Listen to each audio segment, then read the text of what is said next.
Hoje o programa Diálogo Sem Fronteira tem a satisfação de receber a pesquisadora Rita Juliana Soares Poloni. Seja bem-vinda, professora. Muito obrigada pela oportunidade.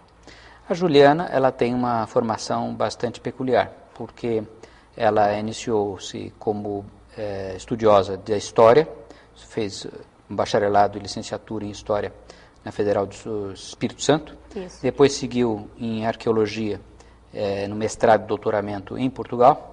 E agora desenvolve pesquisas aqui na Universidade Estadual de Campinas, no Laboratório de Arqueologia Pública, com o apoio da FAPESP, sobre o tema da arqueologia nas ditaduras do Estado Novo no Brasil, na década de 30 e 40 e em Portugal. Então o tema de hoje justamente é sobre essa questão da arqueologia em ditaduras, e em particular nesse contexto comparado entre Brasil e Portugal. Então acho que gostaria de começar falando o que é arqueologia e como é que nós podemos relacionar isso à ditadura, que aparentemente não são coisas que casam. Então, Margarita Dias Andreu, no livro que trata especificamente das relações entre a arqueologia e os nacionalismos, diz que o nascimento da arqueologia como ciência está intrinsecamente relacionado ao surgimento da ideia dos Estados-nações.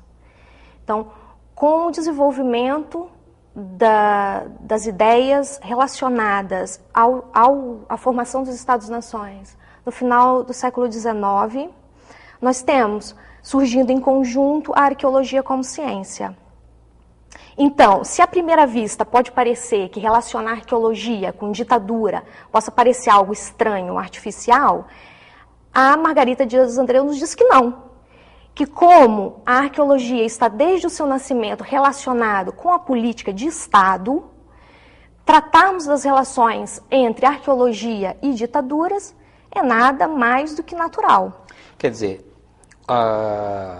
o Estado Nacional, que é isso que nós vivemos desde o século XVIII, tardio, XIX, XX, é muito ligado à arqueologia. E isso se deve a alguma característica específica, pelo fato de que o Estado precisa autorizar esses trabalhos? E por que o Estado Nacional é tão importante para a arqueologia? Eu acho que até vai mais além disso. Na verdade, a ideia de Estado-nação pressupõe a ideia de uma história em comum, de um passado comum de um povo. E a história e, claro, a arqueologia vão contribuir muito para a criação, para o desenvolvimento, para o nascimento dessa história em comum desses países que também estão se reconhecendo como nação. E a arqueologia, particularmente, é muito interessante nessa afirmação desse passado comum da nação, porque os sítios arqueológicos pressupõem monumentos físicos que as pessoas podem visitar, que as pessoas podem tocar, com que as pessoas podem se identificar. Quer dizer, tem uma materialidade. Tem uma materialidade que é muito importante, que foi usado de diversas formas desde o final do século XIX e é usado até hoje pelos estados, como direto ou indiretamente, claro, nem sempre é diretamente, como forma de reafirmar essa ideia de que todos nós temos um passado único, todos nós pertencemos ao mesmo povo, pertencemos à mesma história e por isso constituímos um Estado-nação. Quer dizer, o Estado Nacional parte do pressuposto de que todos são mais ou menos iguais, têm origens comuns. Para isso, a história, e em particular a arqueologia, o vestígio material, é fundamental.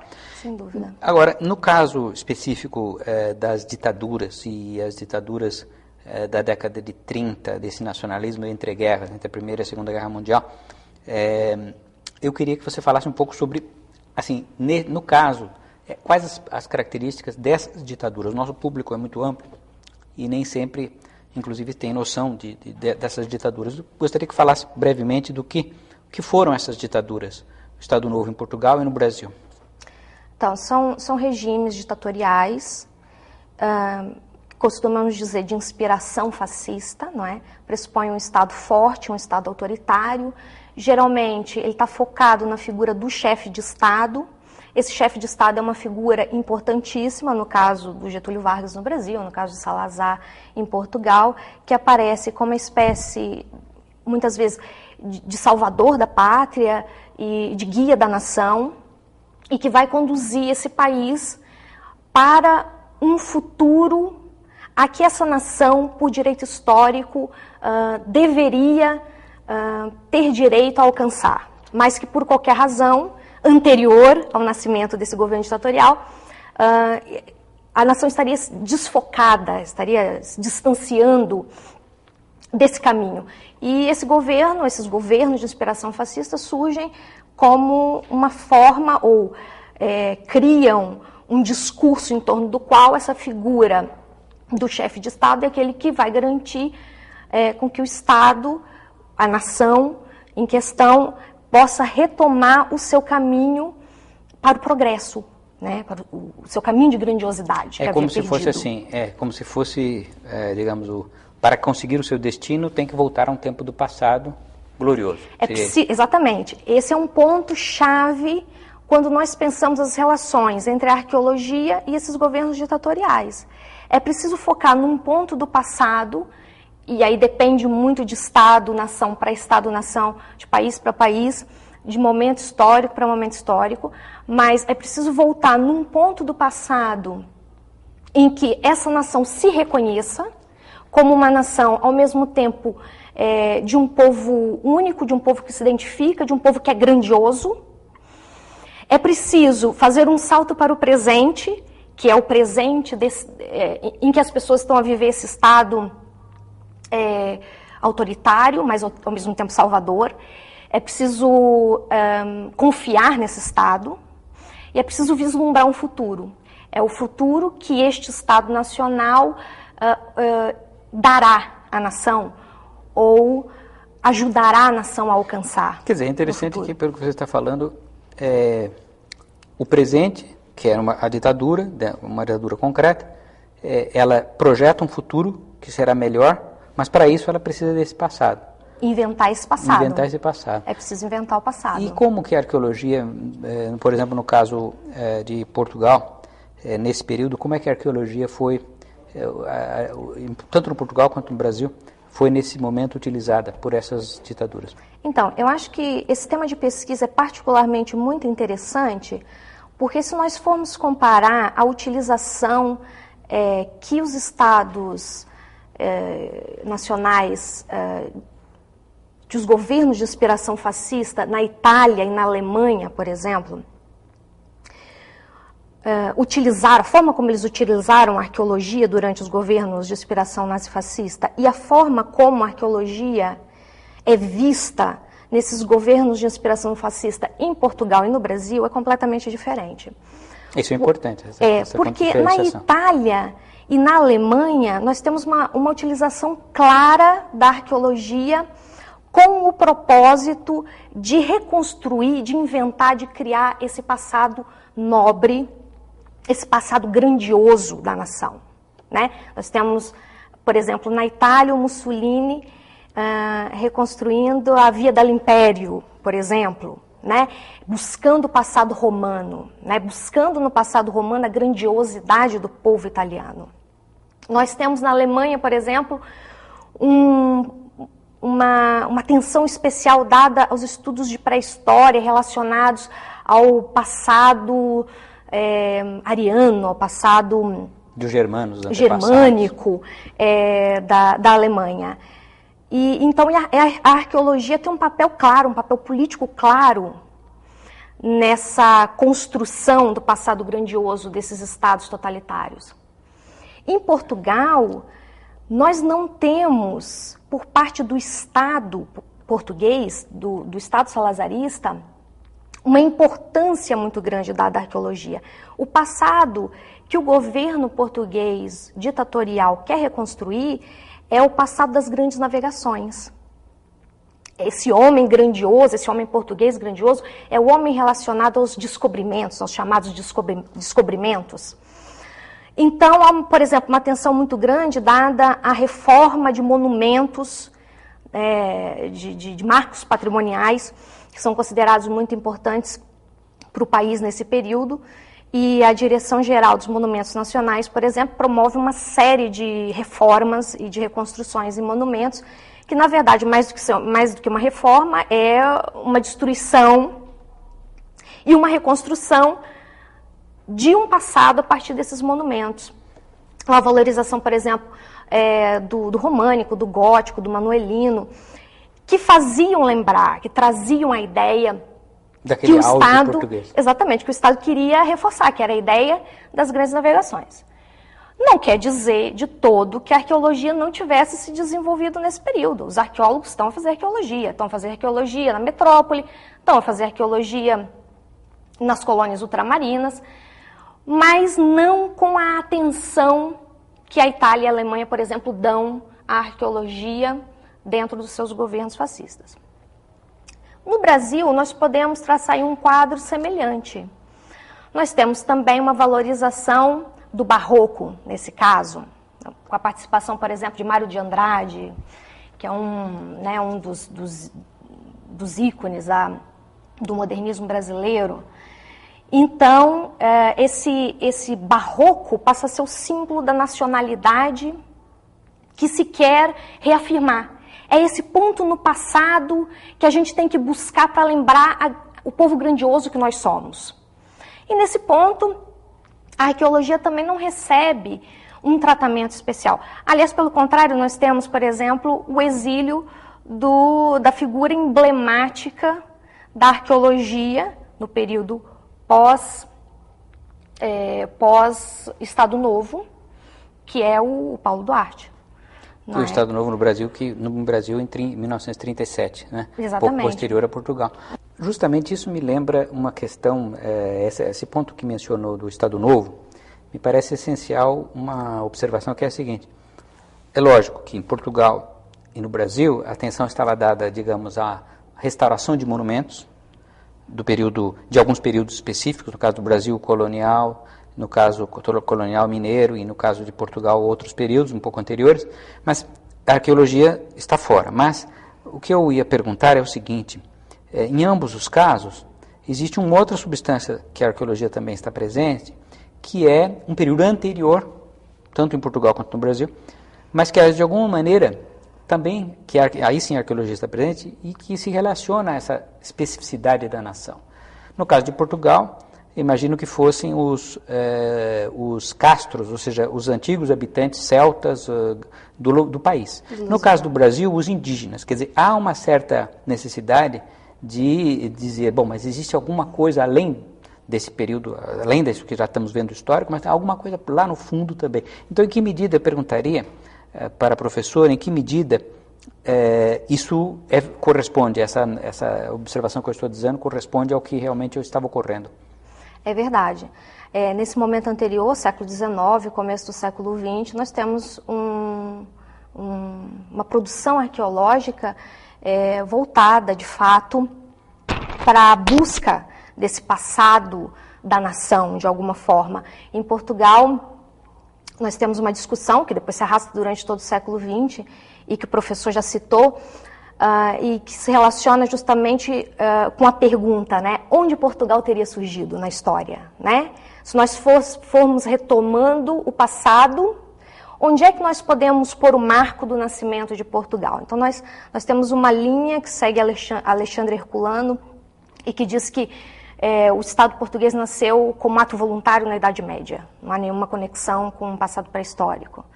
E nós temos uma outra corrente que segue Martim Sarmento e que diz que não, que Portugal nasceu na pré-história, nasceu com os lusitanos. Então, se nós formos retornando, quer seja em termos de escavações de sítio arqueológico, quer seja mesmo com o estudo da linguística, por exemplo, e Vasconcelos faz isso muito no final do século XIX, começo do século XX, nós conseguimos buscar uma raiz lusitana no povo português. E essa segunda ideia, eu acho que acaba por sair vencedora nessas discussões, porque é talvez mais interessante, não é?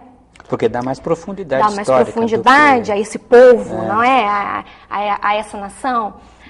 Porque também a outra visão do que você mencionou, da fundação medieval, ela é muito ligada a uma instituição. Quer dizer, a partir de hoje temos o Reino de Portugal. Bom, mas e o que veio antes? Então esse outro é mais etéreo, né? Mais etéreo. Eu acho que essa é a palavra correta. E quando nós pensamos nessa invenção do Estado Nacional, e há inúmeros autores que falam sobre isso, ela acaba sempre remetendo a um sentimento, na verdade, né? Nós nos consideramos iguais. E eu acho que o fato dessa ideia ser etérea é muito mais interessante para a consolidação dos Estados nacionais do que um ato voluntário e demarcado historicamente. Porque justamente é interessante que nessas duas momentos, e mesmo estando de ditaduras, e o centro de atenção não sendo o período mais antigo, mas em ambos os casos, você tem dois nomes, lusitano e tupi, como sendo usados em Portugal e no Brasil para se referir ao próprio povo, que são nomes etéreos, porque justamente são coisas que não é um tupi concreto, um lusitano concreto, não tem rosto. Não tem rosto. É uma ideia. E é por isso que é tão interessante, é tão apetecível, não é? E isso é muito interessante, porque depois se a gente der um salto e pular, por exemplo, para a ditadura militar de 64, essa figura do indígena através do Pronapa, do Pronapaba, já não é assim bem vista, não é? Então, e isso vem retomar a primeira pergunta, que é, a gente pode pensar nas relações entre ciência e Estado? Sim, devemos. Porque esses saltos que nós estamos fazendo, de país para país e de momento histórico para momento histórico, nos mostra justamente isso. Que políticas de Estado, que ideias em vigor num determinado momento histórico interferem e muito na forma como a ciência é feita. Né? Nas perguntas que as pessoas têm, naquilo que elas procuram, naquilo que o Estado permite que se pesquise também, não é? Nós temos a perseguição, por exemplo, de Paulo Duarte, tanto na ditadura de Vargas quanto posteriormente na ditadura militar, que prova isso, não é? Que o fato de Paulo Duarte ter se insurgido contra o regime acaba por prejudicar diretamente as pesquisas dele, a vida profissional dele naquele momento, interferindo naturalmente na produção arqueológica. Ele poderia ter feito e não fez, porque acabou sendo afastado, não é, em função do regime. Nesse aspecto, no que se refere a período então mais recente, gostaria que, eu sei que a professora é uma estudiosa também desse período ditatorial mais recente no Brasil, que também corresponde ao período de ditadura ainda em Portugal.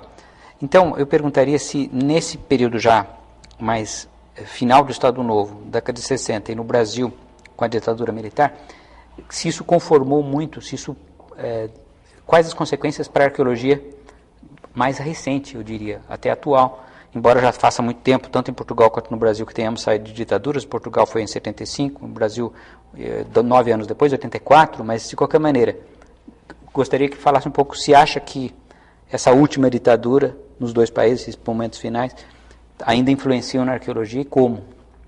Acho que influencia não só na arqueologia, mas na produção científica de modo geral. Muito embora pareça para nós que já tem acabado há bastante tempo, há um certo tempo, a verdade é que, em termos de consequência para a sociedade, para a cultura e para a ciência, é um tempo curtíssimo. Na verdade, se nós pararmos para pensar, foi ontem na história desses pesquisadores. Esses pesquisadores ainda estão vivos, os pesquisadores que estiveram trabalhando na ditadura ainda estão vivos. Muitas vezes ainda fazem parte de quadros de organismos de pesquisa, quer num país, quer em outro. E o fato de nós vivemos hoje uma democracia, evidentemente não apaga toda a história desses pesquisadores e dessas pesquisas feitas nesses contextos. Então nós temos toda uma tradição, nós temos um volume gigantesco de pesquisas produzidas durante esse período, e acho que a grande questão que fica para os jovens pesquisadores hoje é o que fazer com esse legado, né? Em que medida nós podemos aproveitar essas pesquisas, podemos aproveitar essas experiências? Será que nós devemos deitar essas experiências todas para o lixo? Será que elas não servem porque foram feitas num período ditatorial? Ou será que elas servem, talvez menos, em alguns casos menos como informação científica especificamente, mas muito como estudo de discurso científico, de história da ciência, na percepção das ligações entre ciência e política, e em como isso pode servir para que nós façamos uma autocrítica como cientistas daquilo que produzimos e daquilo que fazemos. Olha, professora Juliana, acho que nosso público terá ficado muito satisfeito, porque realmente você nos apresentou um quadro muito amplo e relacionando coisas que, em princípio, talvez nem fossem tão facilmente relacionáveis. Então, eu queria agradecer muito. Tenho certeza que o nosso público ficará interessado por esse tema, depois de ouvir e de assistir a esta nossa conversa. Eu aqui agradeço essa oportunidade. Muito obrigada, professor. E eu convido, então, a todos ao próximo programa Diálogo Sem Fronteira.